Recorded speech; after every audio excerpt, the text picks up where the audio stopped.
No. Well, good afternoon, everyone. My name is Dan Bell. I'm with the Hampton Roads Innovation Collaborative. We are an all-volunteer group, your regional tech council, that nonprofit C6 started in the late 90s.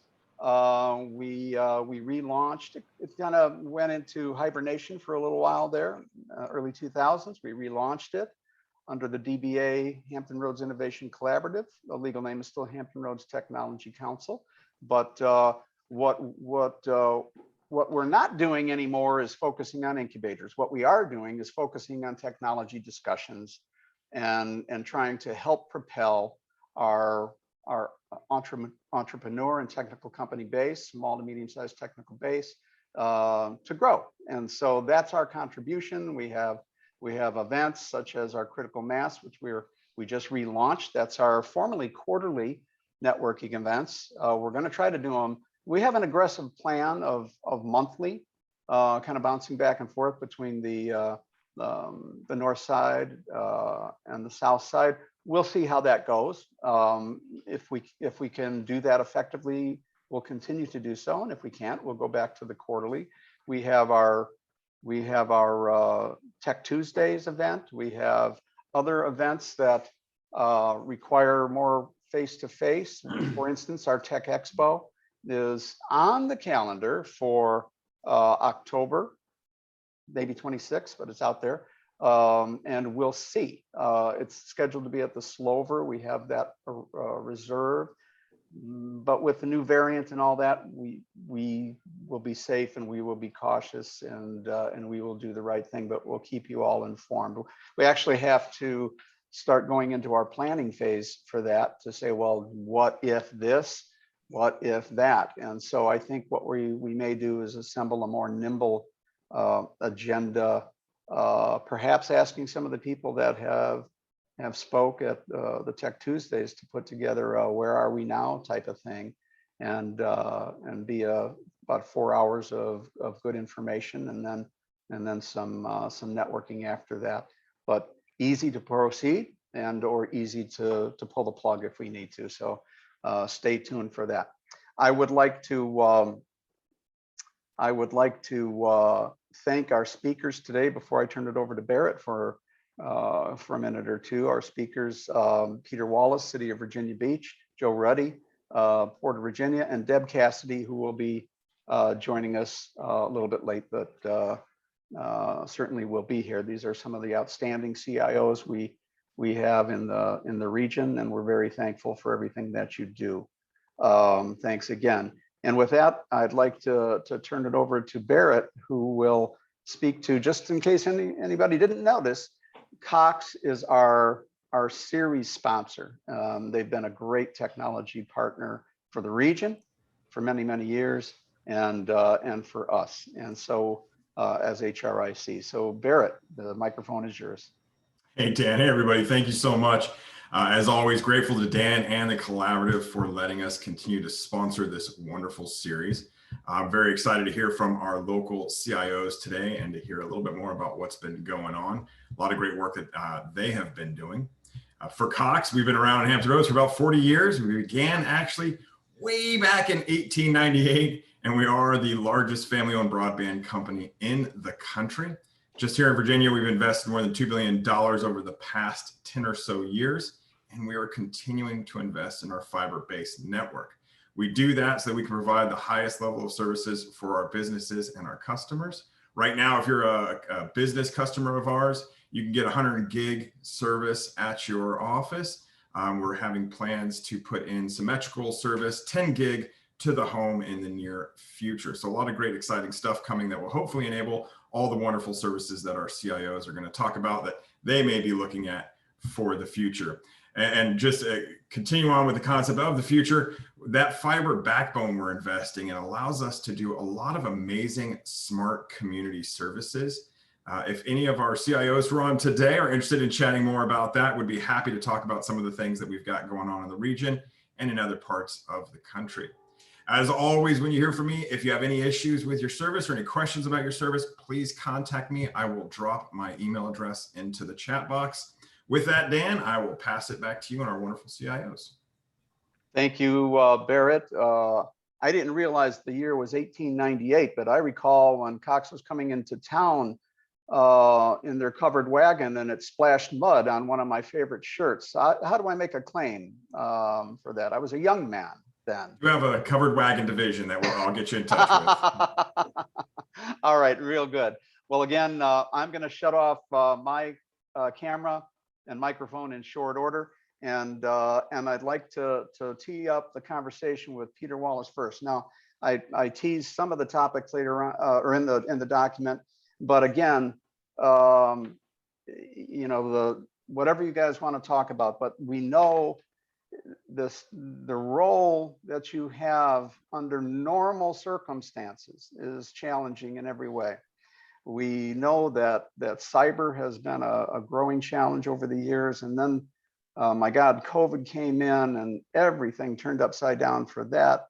New environments, new workforce, just finding people, qualified people that Kim is and is on board and has been very helpful in that capacity as well. So I'm just going to tee it up. Pete, you're on first. The floor is yours, my friend. And once again, thank you. Thank you, Dan, and everybody else. Hopefully you can hear me good. So Dan, you're absolutely right about the disruption of business and of course technology.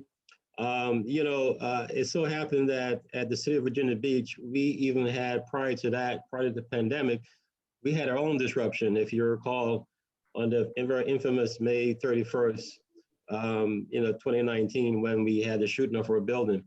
So that was a prerequisite for us, really.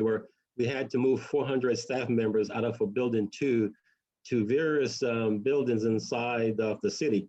So we had a good test run, if you will, because of that. And it kind of left us and kind of put us also at the focus center of the city operation, because as people were going to move their offices, they realized that IT had to be part of the plan. And so IT became very embedded in the infrastructure planning with facilities to make sure that where we're going, we have networks, we have phones and all that kind of thing. So I think at that point, IT become a more visible operation unit with the rest of everybody else. So it so happened on the pandemic that run, by us working over the supply chain and our vendors who couldn't do anything without them, of getting PCs, and during the pandemic, as of course, a lot of stuff comes from overseas with China. So that became, you got to have a strong relationship with your vendors and supply chain to make sure that when you want the equipment, they're ready to go. Because both with the shooting and then the pandemic, a lot of time we couldn't touch those devices, because of the shooting. The FBI came in and took over the entire building. So we had to, get new ones and get them set up rather quickly. So it's one of those things that, again, that helped us with the pandemic, where we just kind of turned it up. And we went and put 6,000 people immediately working remotely.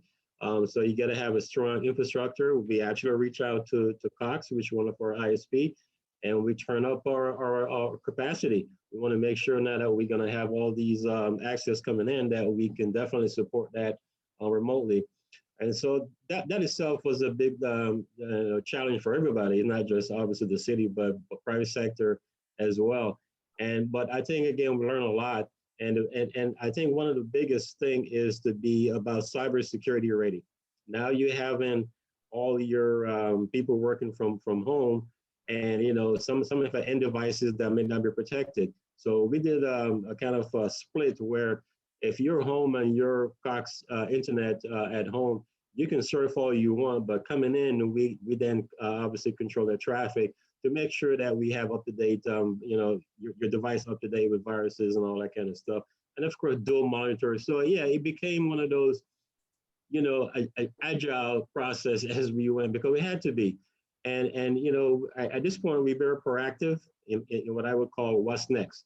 I think you mentioned also now with the variant coming in, are we still doing hybrid? Are we still back to the office? Or do we shut down again? I think you got to be ready for that. And then that whole agile sense becomes very prominent now when it comes to that. And like, again, like I say, security. The other thing too, I believe is crucial is having compassion. A lot of changes going on in the world. With us again, but the shooting, people are psyche are so we got to be mindful of the change in life. And then the last thing we want to do is to have technology be a hamper to how they do business. So we got to be mindful of that. So I think we have definitely tried to minimize their risk as well as anxiety to make sure that they can contribute in the very natural way as they normally would at work.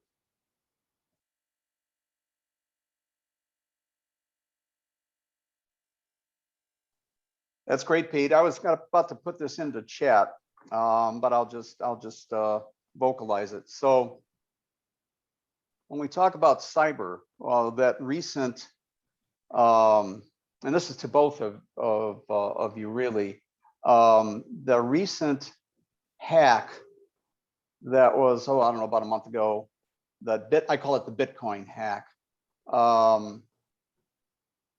caught dozens and dozens and dozens of companies off guard through I'll call it a service vendor for lack of a better term, which I didn't realize. I always knew there were service vendors out there, but my goodness, the number of companies that they provide this to, the service to. And again, my son-in-law's company in Wisconsin got caught for millions of dollars. And this is a small time operation by comparison.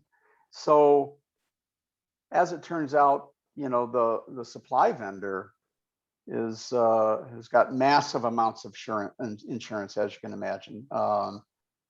And so they're paying that, et cetera. But my question is, how do you take that into account? I don't know if either of your organizations are using vendors like that. One would think that would be a pretty safe environment. But as we find out, nothing's 100% safe. Nothing is 100% safe. And I reflect on some comments when I did work at Apple many years ago, and the old Macs were closed operating systems, etc. Unlike the Microsoft platform. This is all dated to the late 80s, obviously. But we were in a meeting with Jobs, and we talked about opening up the platform. And back then, and his opinion was, we keep the platform as closed and safe as possible to avoid hackers. It was all the way back in the 80s. And so I asked him, well, how do you stop them? He says, you can't stop them. You can only slow them down. They come in, you make a wall, they get around the wall, over the wall, under the wall, and you're good for a while, and they learn again. So it's when we talk about these supply companies that service you, what do you do? How do you guys regard that? Dan, I'll take a run at this. So the way we approach, we do it in several 2 or 3 phases. So the first phase is we address our business first, and we have a couple of methodologies for addressing our business. We've set up 2 distinct groups. We've set up our what we call our Cybersecurity Oversight Committee. I'm the chairman of that. And actually what happens there is we sit with cyber professionals within the organization. And these are just general business people in the Port of Virginia, different departments. And what we talk about are the risks that can befall us just doing our normal course of business. And the understanding there is we have to be secure enough, but we also have to be able to do our business. So we talk about things like dual authorizations, BitLocker, different things that we know won't affect our ability to do business, but will make it more secure. The second thing that we do is we have what's called an agile team, and that agile team is made up of all IT professionals within our organization. We run scenarios for both hacks that demand ransom. We run scenarios that actually slow down the system. But the idea behind it is to what your former colleague said is it's going to happen. It's just how you react to it when it's going to happen. What do you do to prepare? Then what do you do to react? I would tell you that secondarily, with regard to these issues that happen, what we're starting to see with regard to with intrusions is intrusions many times these days are not even intended for the people that are intruded upon. If you look at some of the things that have been happening lately, these are going into general systems, general platforms that are shared as services by a tremendous amount of people. And then from there, your system might become infected. One of the things that we've sort of done in our little position here is to isolate as much as we can, because we're such an interactive company, whether it's interaction with our motor carriers, our steamship lines, our general port customers. We have to make sure that we don't allow failings of those individual entities to be able to affect our business or our ability to do the business. So what we've tried to do is isolate our systems and create mirror systems that allow people to go in and get their information, but don't allow them to infect our own. Obviously, we're dealing with international companies. We're dealing with smaller companies as well. So I think it's about again, I'll go back to your former colleague. It's much about understanding the landscape and where the different pinch points are in that landscape and doing the best you can in order to either pre-mitigate those damages or be prepared to mitigate them when they do happen. So I think that's the approach we take to Port of Virginia, because we realize if we want to attract freight to Hampton Roads, to the Commonwealth of Virginia, we better find ways to continue to do business with people, even when there are problems such as email intrusions, those type of things. Because if we're just going to lock ourselves down completely and not find out exactly where we need to isolate, let's take a ship line intrusion. We're not going to shut down 12 to 18 ship lines because one ship line is having an issue. If we do that, then we lose our designation as a gateway for freight. So that's one of the ways, or several of the ways that we approach it. That's fascinating. Pete, can you offer any of the city's additional thoughts on that? I'll turn my camera back on for any subsequent questions. So, there, as most of you probably know, I lived in Florida for a while before I came to Virginia, and we have a saying in Florida that there are two types of homes in Florida. One that have termites and one that they don't know they have termites yet.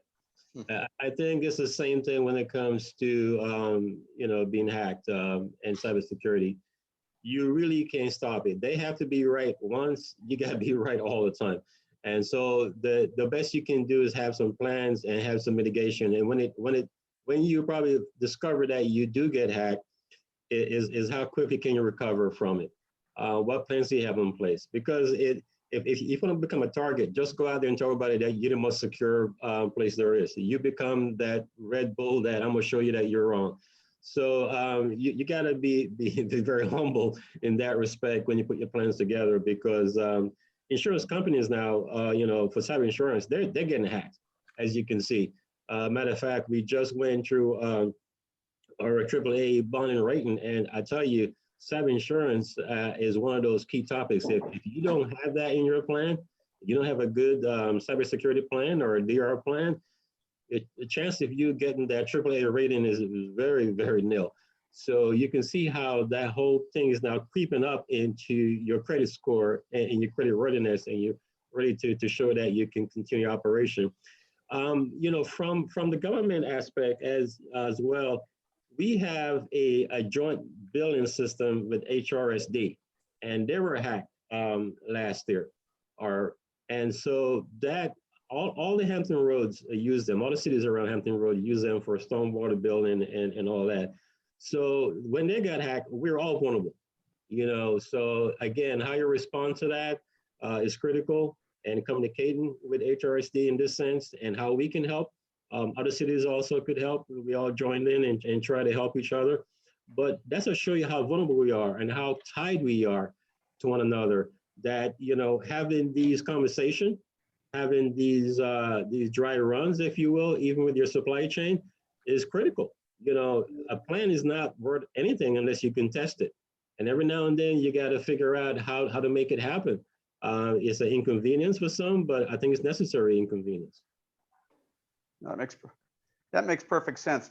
Joe, for the sake of balance and equity, you didn't have the opportunity to start with any kind of opening remarks. I'd like to ask you to, if you have some, to go into those, and then we'll come back and kind of go down some of the questions, which cyber was already discussed, and I think it was a great discussion. So Mike is yours. Go. Yeah, that's fair. That's fair. And I'll keep them brief because I think there's a lot to be discussed on these topics. First of all, your 5 or so teaser topics are perfect topics for this type of discussion. So good to you for hitting on what I think is relevant.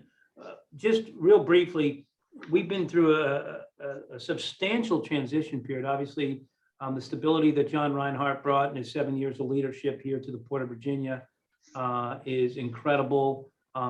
We've grown our capacity by 40% and couldn't have come anytime sooner.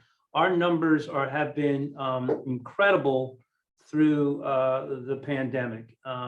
We will just have closed out our fiscal year, for which we had grown close to 17%. We handled a record number of, we handled over 3 million TEUs for the first time in the port's history. We are seeing record volumes come each and every month. We've had 11 consecutive months of record volumes. The technology that we have imparted is working, and it's working because we are diligent in ensuring that it will continue to work. You know, in the old days, which in the old days were only 5 years ago, when equipment went down, you put more gas in it, you changed the oil, you put another machine out there, and you took more men and women and you put them to work. Our systems have to run at about 98.97% of the time, because we went from 680,000 units on a yearly basis that were under a semi-automated state to 2.1 million units in a semi-automated state. So we don't have the luxury. There is no more, just get some more equipment. If the systems don't run, we don't run. Then that 99.9%, 9.7% is still not the target. And I know when we talk about safety and we talk about different things, we talk about, you know, driving to zero, but truly that 0.03% causes a lot of heartache in the logistics chain for us. Our key now is going to be managing, because we are getting opinions now that these volumes will continue well into 2022, and the logistics chain is at this point in time more than fragile. It is crumbling in several areas. The West Coast is embargoing freight into the Midwest. The East Coast will see that freight come here, which will eventually lead to potentially embargoes into the Midwest from the East Coast. Vessels are late to arrive. There is substantial congestion throughout the world because of the pent-up demand. So we have some challenges. The least of those challenges can be interruption to our services from a cyber perspective. So I'll leave it at that, Dan. And like I said before, you have hit on the key topics, I think, for CIOs to speak to today. And I'm sure there's going to be more to come. Thank you for all that, Joe. So the first point was home network security. We touched on that under the header of cybersecurity. Is there anything that either one of you would like to add for that particular point before we press on? I think very straightforwardly, it's just been a matter of that's been a very straightforward move for us. We were already in the process of adding things such as dual authentication, BitLocker authentication, and we'll continue to harden that. We're limiting to what scope people can enter into our systems. So actually having people go home to work a little bit, the issue truly has not been security from our part, because we have done some limitations. maybe to Barrett's, he may have heard some issues about having that broadband capability while they're home, and maybe it's not exactly the same they find in their workplace. But I think it's been a pretty straightforward move for us. Yeah, you know, on that topic, is there, and again, when I ask a question to both of you, really, for work at home employees, do you have a set regimen that I'm sure you do, an instructional set that this is how you have to operate at home? The router capability, the broadband capability, the security capability. Just because you're home doesn't mean you're secure, right? In fact, just quite the opposite in some cases. The question to you both. So Dan, you're absolutely right. It exposes a lot of the nuances that we take for granted when we're all on site. You know, because you have more intangible, right? So I think from our perspective, what we were fortunate to be, again, proactive. We had just replaced our legacy VPN system. And, you know, when I asked for the money to support up to 10,000 users, and they say, oh, you have 6,000 employees. I say, hey, I got to be ready for anything. And so they went ahead, and then lo and behold, 6 months later, you know, when we were supposed to go off site, there it was. So I say, man, you're a genius. I said, well, I have a plan, that's all. But, you know, it's one of those things all about timing. So there is that. But, you know, one of the things I want to make sure that we get right is we try not to create too many hurdles, you know, because like Joe said, there's a point of doing business. So we don't want to restrict you from that. So we try to make it seamless as possible. But there are a few criteria that you got to go through, you know, because even when it comes to a conference call, you know, if we want somebody to use their cell phone, you know, they want to use their cell phone versus the that don't have a stipend, let's say, it becomes a problem. Because all of a sudden somebody's cell phones start going up. And if they're not getting stipend from the city, that becomes an issue. So we got to make sure that their laptop, you know, we can have VoIP and everything else so that they can call in without experiencing charges for that. So we thought about all those things and look at the policies too. Some of the HR policies that govern that. Some people expect you to give them dual monitors at home just because they had it on the job. Well, not really. You know, we don't have to. I think one of the things that we established up front is that your broadband capacity is on you. Okay, you got to make sure that you have a good enough downlink, uplink. Otherwise, you're not considered, broadband wise. So I think there's a lot of that maybe could be addressed with underserved and unserved, places that we've seen. But if it doesn't work there, then you're gonna have to come in. So we do have a lot of policies that we're right now looking at, because a lot of these policies were written back in the days when the cell phone was king and talking was a big thing. Your minutes. Now it's all about data, right? So I think we have to switch that to make sure that we cover the data coverage of it and provide sufficient dollars. So it's changing, and we got to take a look at the future workplace, and in the workforce. I think it's changed forever, to be honest with you. You can see where the Apples and everybody else has an uproar of people walking out their jobs because they no longer could work from home. And they're pushing back. I think that the workplace have to be ready for those type of hybrid approach versus thou shalt. And with that, obviously, is supporting those end devices is critical. And computing is very, very critical to all this process. Absolutely. Pete, your comments to that. I'm sorry, Joe. Yeah. Pete hit spot on. So the thing that he hit spit on is the humbleness of this. We have processes that are documented. We don't share those with people except our colleagues. We work very closely with outside agencies to ensure consistency throughout the chain. Two things that I saw a question. Yes, we do leverage MFAs. That's when you get into our system remotely. When I talk about dual authentication and BitLocker, when I get into my system here in the office, I have to dual authenticate to just get into my computer. And we put that against our 525 colleagues throughout the organization. So these are the small things that just are second and third checks on making sure that we're secure. They don't affect the business. If I got to do a few things just to get in, that's an extra 5 minutes, so be it. And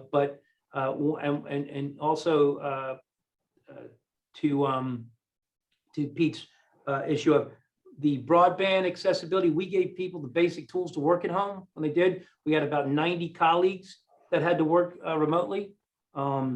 We did give them a screen, but the broadband capabilities, the ability to isolate themselves so that they could actually do their work, that was on them. I think as we've developed long-term both security and remote working policies within our manual that went into effect prior to Stephen Edwards arriving here, our new CEO, and they were sort of reaffirmed upon his new tenure as well. Fantastic. One of our participants, Orit, said, made a comment, and back up your data. And so a quick aside, you know, my home hard drive crashed. I had to take it into Geek Squad at Best Buy. They do a good job for me. But they say, well, we will make a good run at backing up your data. We can't guarantee it. Don't worry about my data. I'm a triple redundancy type of guy. So everything is backed up and I just plug it in myself, good to go. But the question to you both is, obviously you have, I'll just use the term headquarters-based backup, data backup. But how do you stop, if you do stop, home-based employees from backing up the data themselves locally? And So, if there were any mischief to be had, Yeah. people business. Yeah, so I think we've had twice now Deloitte come into our organization, perform a soup to nuts security do no harm exercise. One was 6 weeks, one was 4 weeks.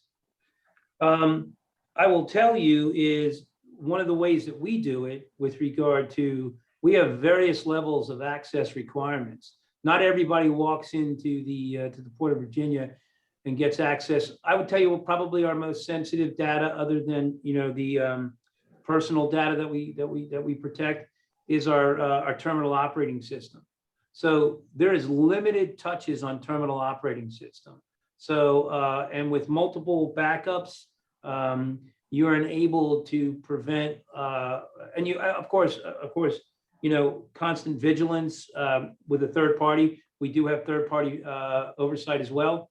But I will tell you that it's not a sign on to the Port of Virginia and take what you want. We have many colleagues who have limits to nothing more than email and Microsoft Office applications. Third-party applications also help from our perspective, although you have to be careful to what level they have security and what information is going on those sites.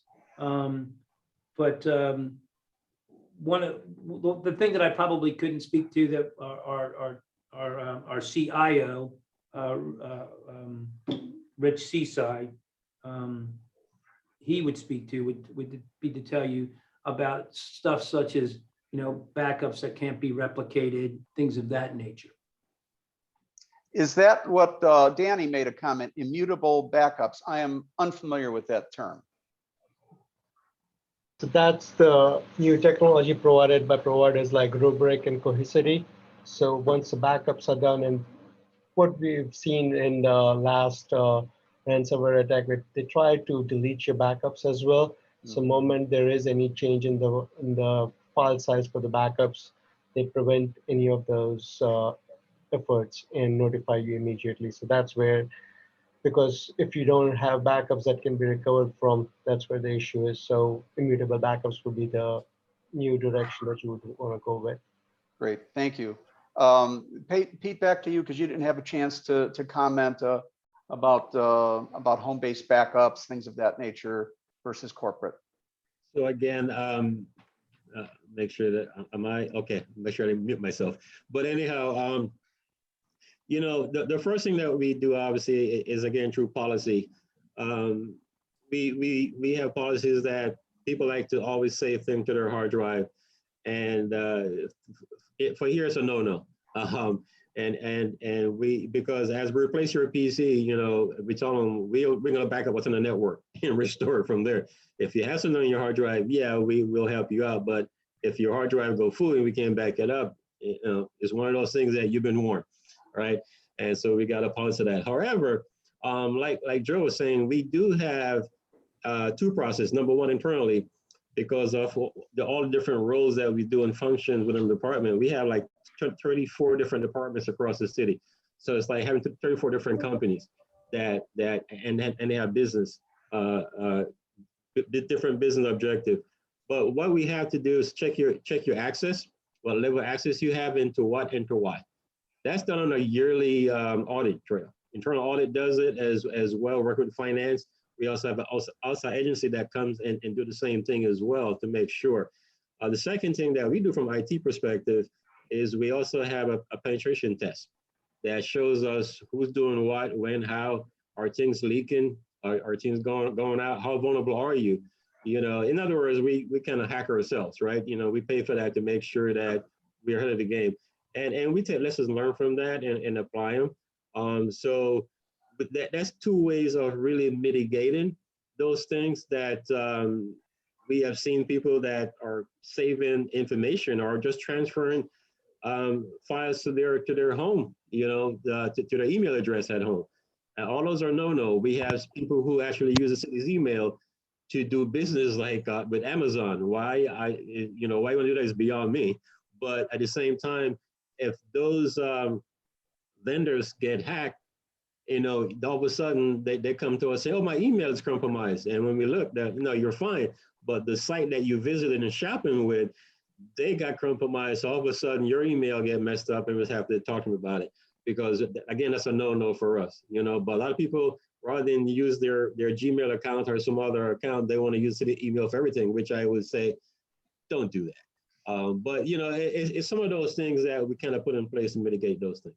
Outstanding. Pete, you asked a question. I'd like to defer that for just a bit and move on to the next topic, if I may, which is related to the previous discussion, and that was supply chain cybersecurity. You know, not to beat this thing to death, because I think you've mentioned some of this already, but again, we're so invested and reliant on our supply chain, and of course, even that has been interrupted. Supply chain interruptions everywhere on everything, lumber, car parts, chip technology, etc. So any additional comments that you'd like to make about how do you transfer your policies and programs to your supply chain where appropriate, that ensures that they are every bit as secure procedurally and on a technology basis than you would require your own resources to be? That's interesting thought, Dan, that at some point in time, will there be minimum requirements for people to interact and do business? At this point in time, we don't have those. We work through a network of obviously 13 to 15 foreign steamship lines, various supply chain providers, whether they be what we call third-party logistics providers, motor carriers. So we have a fairly complex network that we secure, and so by doing so, we're enabling ourselves to not be intruded upon by additional others. But the problem will always rely on any transfer of information between us and a customer. You know, an email is as simple as an infected email. You know, there's a little bit of benefit being in the middle of the country for us, or in the middle of the coast, in that many times these things tend to happen up in New York or to the south of us. We get wind of them, and then we're able to protect ourselves because we're typically not a first port of call just because of our location. But you know, you have to guard yourselves against small things like the use of jump drives and things of that nature that love to be transferred between ships captains and such. But it is a very difficult thing to monitor. But will there be a standard for security? As Pete indicated, you know, our credit ratings are dependent upon now some of the things that we do, not only in cyber, but of course, another subject for another day is our environmental impact. These are all things that are now having a bit of weight on your credit rating. So right now we don't have that. And Dan, if I could, just as a small thing, I do have a hard stop at 1 o'clock that I'm going to have to. You got it. I'm respectful of that, Joe. Thank you, sir. Pete, any comments on that particular point? Yeah, I'll just real quickly just add, the supply chain had to be part of your business partnership. It had to be a partnership. And again, you know, you do have roles, you have purpose, you have objective, but when you start building that relationship to accomplish that mission, you have to build it together. You may have to share certain things to make sure that I'm safe and that you're safe as a door handoff, right? So those are discussions that you have to put on the table, and that, you know, you have to address them. And we started doing it a long time ago. We just don't trust you that, oh, you have a plan or the backup plan. Great. No. We may have to come knock on the door, you know, check it out ourselves. It's one of those things that we have to do. We learned that very well when the subsea cable came across from Europe. It became the gateway. However, I tell you what, I've never worked with FBI so much in my life. You know, and all of a sudden, all of that stuff, we realized that's all great, but the security behind it and all the FBI background check, hey, I had enough of me with the FBI, you know, for in my lifetime. So it's one of those things where, you know, that all helps into how we think. You know, a quick anecdote about jump drives. I was when I worked for Canon Information Technology Services in Chesapeake, and part of the greater Canon globally. And we had a meeting in Panama. We were swapping some presentation files, and gave them my jump drive. People put their slides on there, popped it back in my laptop. Security threat, blah blah blah, virus. And I said, you know, Migo, I can't use this. You just transmitted a virus to me. He says that's impossible. We use Canon's globally global guidance on 3-step verification, da da da da da. And I said that's all well and good. Canon ITS in Chesapeake has 4 levels of security, not 3. And so I took my jump drive back. Meeting was over. We scrubbed it, all that. But the gentleman called me 2 weeks later, says, you were right. Can we talk to your IT director and get the 4th level? And that transmitted all the way back up to Tokyo, and they ended up doing that. But it's all, everything you guys are saying, you know, and they find a way, and you think you got a solution, and big companies react slower than smaller companies sometimes, and organizations. So anyway, to press on, for the sake of time, I don't want to talk about the customer experience. It was more about, I can't tell you how many times I've talked to an agent over the phone, and he or she was competing with their barking dog. And did it myself back in the day when I had home-based businesses, things of that nature. It's still happening, and so that's just one of the challenges. Crying babies, babies entering in, the small toddlers entering in to be with their mommy or daddy. And I see that all the way up to network television sometimes, right? And so it's just a phenomenon of where we are at, and that doesn't offend me. I understand it. Some people accept it, some people do not. But I'm sure you've had similar situations you have to deal with, and you try to get everybody to just do the best they possibly can. Is that a fair place to leave that comment? All right. Yeah, just keep your clothes on. Oh, well, even the TV commercials, right? About the. I told my wife, I was laughing about the TV commercials are so hysterical, because there's a guy, perfectly dressed, and we can see your upper thighs, so it's all true. Anyway, pressing on. Big data, and we're almost done, Joe. Big data, and let me back up. I was going to direct this to Pete, but before I do, I'd like to wrap up with his question, and to you both, which is, you probably see it. Well, we did see a comment about recent hacks with Schneider. Thanks for that. Interesting, unfortunate, but true. But Pete's question was, how are you addressing the Biden administration's directive on critical infrastructure? Right. So if so here's how we're doing it in the beach, and this is more of a council directive.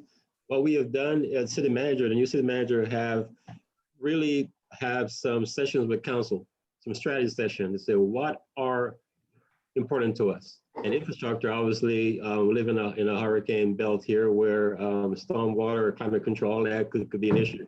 So all that is critical infrastructure. So we've had a committee now where this is one of our long-term, short and long-term areas that we're addressing. And a lot of these dollars that are going to be pouring in, we are prioritizing that to spend. Some of it is technology, some of it is from a utility standpoint. And we're gonna give a briefing to council maybe in the next couple of months of how we're gonna have like a 3-year plan of addressing just those critical infrastructure. Fantastic. Joe, your final comments on that topic, and that should wrap it Yeah, up. so I will tell you that if you look at the policies, they are many within that whole infrastructure plan. So to get your head around, but if we look at, there are two things that strike us. There's the issue of global sourcing, and there's the issue of sourcing here in the United States. Obviously, sourcing here in the United States may lead to a better export market. Global sourcing obviously has us from an import perspective. That said, with a true infrastructure, we've worked with the American Association of Port Authorities now for quite some time. There is an estimate of billions of dollars that are required to improve infrastructure in the United States right now, whether it's the lock system on the Mississippi, whether it's bridges, roads, and tunnels, whether it's our port infrastructure. It is woefully coming up short now, both from a technology perspective and from an upgrading perspective. You're not going to get any more land on the waterfront anymore, and you're certainly not going to put up a marine terminal on waterfront property. So that's why the Port of Virginia has embarked upon both semi-automation, which allows us to run 24/7, and densification. These projects cost us $1 billion. Well, the Commonwealth doesn't have $1 billion laying around all the time, and so they're extremely expensive. So we're hoping this infrastructure relies on the two things: the hard infrastructure that we talk about, and then we talk about big data and leading to supply chain efficiencies. If we're sharing data accordingly, secure data, we can get vessels in and out quicker. Trains can run in a more efficient manner. Motor carriers can use their, all these things are extremely important. So we look at it as the infrastructure needs are not just in Virginia. The supply chain is not going to work if New York is great and Charleston is great. It's going to have to be the 5 or 6 ports on the East Coast that make up a true rotation. Same thing with the West Coast. It doesn't do us any good if LA, Long Beach are congested, but Oakland's wide open. Well, then we'll just congest Oakland eventually. So the supply chain has got to be invested in, both at the entry and exit points, but of course in the internal transfer points into the Midwest. Like I said earlier, rail freight from the two largest Western rail carriers, the BN and UP, are now embargoed for the next week into the Midwest. Well, that freight is going to have to seek somewhere else. It's either going to go up north to the PNW or to the Canadian Northwest, or it's going to come to the east. And eventually those entry points will be clogged.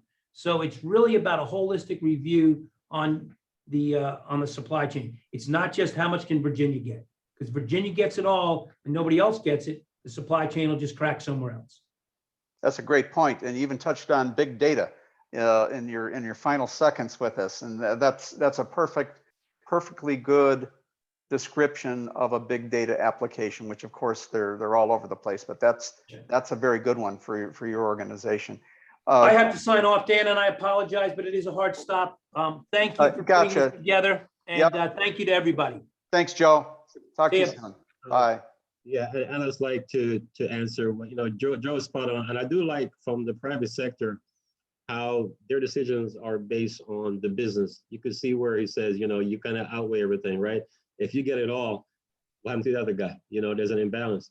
With government, you know, talking about big data, it's more emotional decisions than what I've seen, having spent time both in the private sector as well. In government, we tend to be emotional, and it's because we're taking care of citizens, right? So, you know, somebody knows someone or knows a staff member, so we start looking at the face versus the objective, you know, of what's efficient. And so for big data, you know, our city manager come here with being a good proponent of data analytics. So what we're doing right now, we already have a data analyst and data science guru. Now we've also hired a chief performance officer. So what we're going to do is to combine those efforts. We are looking at all departments and how they make decisions. And in the budget process, you know, one of the key questions that we always ask, you know, back from 2008, when we had the recession, was, especially in Chesapeake when I was there, was, you know, you've lost 100 people. So now suddenly you're recovering and you want 10 back, you know, from that department. So the question is, why? If you've been doing it without it, and the answer cannot be because I always had 100. It doesn't work anymore. You know, so what we're trying to do is to take data analytics to make that emotional go away and have it a business case. And that's what's going to drive our decision from going forward, or a strategy or a business decision, and how you get funded. They're all going to be tied to those data. And that's what we're currently undergoing with the new city manager and the new CPO office. Thanks, Pete. Pete, do you have time for one more question? Sure. All righty. The final point, again, we touched on big data, but the final question was Industry 4.0, increasing efficiencies. I think that's been, you know, an organizational challenge all along. But the term Industry 4.0, can you describe how your government sector defines that? You know, you said something about organization, and I'll just maybe factor in on that one, because to me, the way I look at it, and again, this is from the Peter Walsh perspective, I think the whole workforce, the way we do business, like I said before, have to change.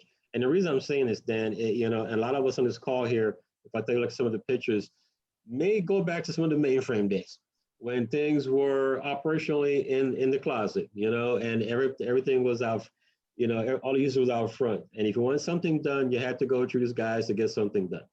Well, as distributed as had become the norm, and now you have the power in your own hands, so has the technology, so has the workforce changed, but yet the hiring practices organization does have not changed. And I'm saying that not because of the old job legacy that exists, but even the new ERP system. Now, all of a sudden, those back-end stuff that was done by programming is now embedded into your software, in your application. So rather than having a CPA, okay, that does something very calculated, it could not be embedded in the application. Mm-hmm. But we have not changed the way we go and look for someone who actually can come with the technology to then look at the process.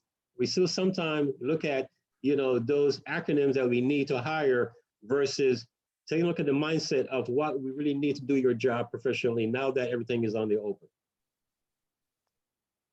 That's very informative, Pete. Thank you very much. I think we're going to wrap it. Pete, is there anything that you want to say in closing? No, sir. I just thank you for the opportunity to share. And I think this group, you know, having these monthly sessions is a great one to see what people are dealing with, because we're all in this together. And you know, we are one region, and I like to see the region get together, whether it's private or public. It's always a good thing to know that we can talk to each other and share ideas. So thank you. Well, thank you. Thank you to both you and Joe Ruddy. I think it was a great session. You're both great contributors to our regional success, and I think we all have thanks to give you for that. So I also want to thank Cox and Barrett Stork for their continued support in this series. The next event, we had a change up, but it's kind of pertinent to some of our conversation. On Tuesday, August 17th, and I'll start distributing this right away, is Big Data and the Labor Market. And with a company speaking about it, opline.com. And so big data is always part of our conversations nowadays. Labor market's always part of our conversation nowadays. And so this could be another good one. I hope it is. I believe it will be. So once again, thank you to everybody who participated. Thank you to our speakers. Thank you to our guests. I think we have a great series here. And again, our goal is to keep the conversation flowing within Hampton Roads or the 757. Somebody's going to convince me to say that. I'm going to start ringing a bell every time I don't say that as well. So, so we will see you next time. Thank you, one and all.